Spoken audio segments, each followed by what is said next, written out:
અમરેલીના ગાયત્રી મંદિર નજીક આવેલા ભાવકા ભવાની મંદિરમાં હેતલ માવજીભાઈ ભાડ નામની યુવતી મંદિરનું સફાઈ કામ કરી રહી હતી. અચાનક વિપુલ જાદવ દુધવાડા અને આકાશ મહેન્દ્ર આવટે બંને રહેવાસી અમરેલીવાળા જગ્યાએ આવી કોઈ કારણસર અચાનક આ મંદિરની સફાઈનું કામ કરી રહેલ હેતલ માવજી સાથે ગાળાગાળી કરી યુવતીને છરીથી જીવલેણ ઘા મારતા યુવતીને તાત્કાલિક સિવિલ હોસ્પિટલ અમરેલી ખાતે દાખલ કરવામાં આવી. યુવતીએ પોતાની પર થયેલ હુમલાની ફરિયાદ અમરેલી સિટી પોલીસ સ્ટેશનમાં કરી છે. હુમલો કરનાર વિપુલ જાદવ, આકાશ મહેન્દ્ર અમરેલી સિટી પોલીસ સ્ટેશનના પોલીસ ઇન્સ્પેક્ટર ડી.કે. વાઘેલાને તેમની ટીમ દ્વારા પકડી પાડી ધારાધોરણસરની કાર્યવાહી હાથ ધરી છે.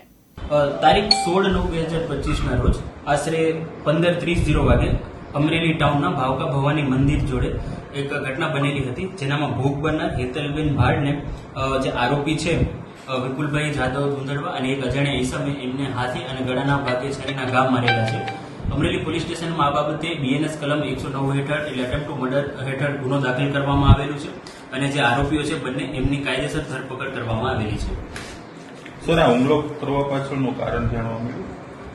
આમાં જે ભોગ બનનાર છે એમની 1 મહિના પહેલા સગાઈ થયેલી હતી અને આ જે આરોપી છે એમનો ભોગ બનનાર જોડે પ્રાથમિક પૂછપરછમાં એવું જાણવા મળેલું છે કે આરોપી છે એમનો ભોગ બનનાર સાથે પ્રેમ સંબંધ હતો અને આ વાતથી એમના બે વચ્ચે વાત નથી થઈ હતી અને એ બાબતને લઈ અને આ જે આરોપી છે એમણે જે ભોગ બનનાર છે એમને આ શરીરનો ઘા મારેલો છે. આરોપીનો કોઈ ગુનાહિત ઇતિહાસ? આરોપી છે વિપુલ જાદવ છે એમની ઉપર મલ્ટિપલ ગુના દાખલ થયેલા છે, જેનામાં જુગાર અને પ્રોહિબિશનના કેસો સામેલ છે.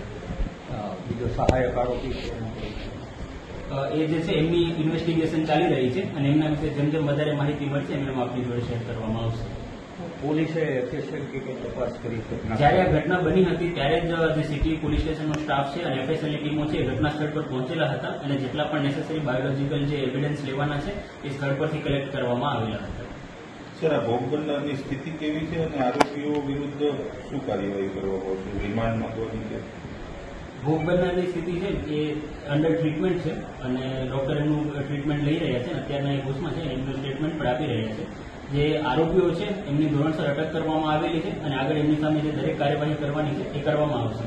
તપાસ આ જે ગુનાની તપાસ છે એ Amreli city police inspector D K. Vaghela કરી રહ્યા છે.